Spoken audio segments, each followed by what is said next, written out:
πυροβολικού. Λαπό Δημήτριο. Γεννήθηκε στο Κοσμάκι Λουρίας. Και εδώ και αρκετά χρόνια είναι κάτοικος Βρονταμά Λακωνίας. Πολέμησε για την Ελλάδα. Το 1940 στρατευμένος στο Σύνταγμα του Ναυτικού Πειραιά, ναύτης πυροβολητής, σκοπευτής στο καταδρομικό κουτουριό της.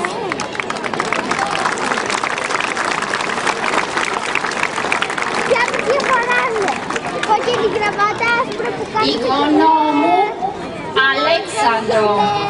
Γεννήθηκε στο Περιστέρι Λακωνίας και μέχρι σήμερα διαμένει εκεί. Πολέμησε στην Αλβανία το 1940 από το 12ο Σύνταγμα Ορειβατικού Πυροβολικού, προμηθευτής πυροβολικού του Τάγματος.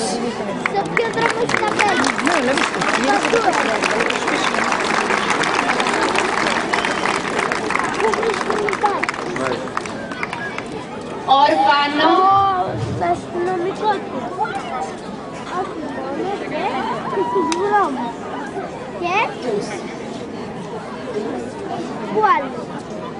Ορφανό Βασίλειο. Γεννήθηκε στη Γράμμουσα Λακωνίας και διαμένει μέχρι και σήμερα εκεί. Πολέμησε για την Ελλάδα. Το 1940 στρατευμένος στην αεροπορική βάση Τατοίου ως μηχανοσυνθέτης. Βοηθούσε να ετοιμάζουν τα πολεμικά αεροπλάνα για να πετάξουν. Σκάλτο Γεώργιο. Γεννήθηκε στη Σκάλα και μέχρι σήμερα είναι δημό της Σκάλας. Πολέμησε στην Αλβανία. Το 1940 σκοπευτής στο πυροβολικό Ουλαμός Συνοδεία Πεζικού στο 3ο Σύνταγμα Πυροβολικού.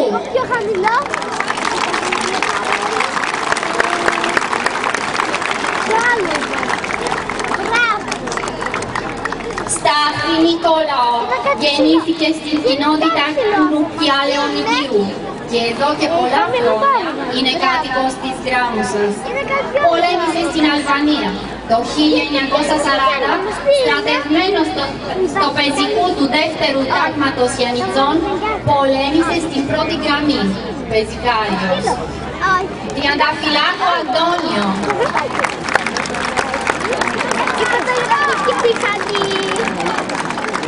Γεννήθηκε στη Γράμμουσα και μέχρι και σήμερα διαμένει εκεί.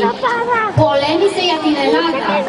Το 1940 σκοπευτής αεροπορίας στο αντιαεροπορικό Θεσσαλονίκης στις γέφυρες του Αλιάκμονος ποταμού.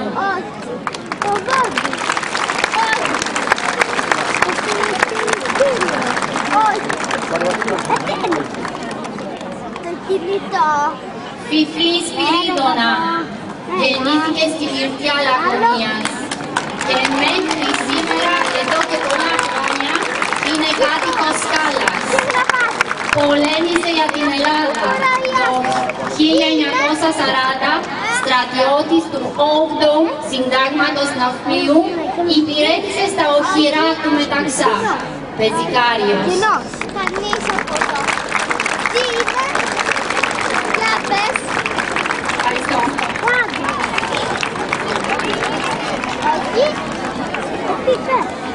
Η κυρία που παρουσίασε την απονομή των διπλωμάτων ήταν η προϊσταμένη του προγράμματος Βοήθεια στο Σπίτι, η κυρία Ραντέσκου Κρητικάκου Μαρία.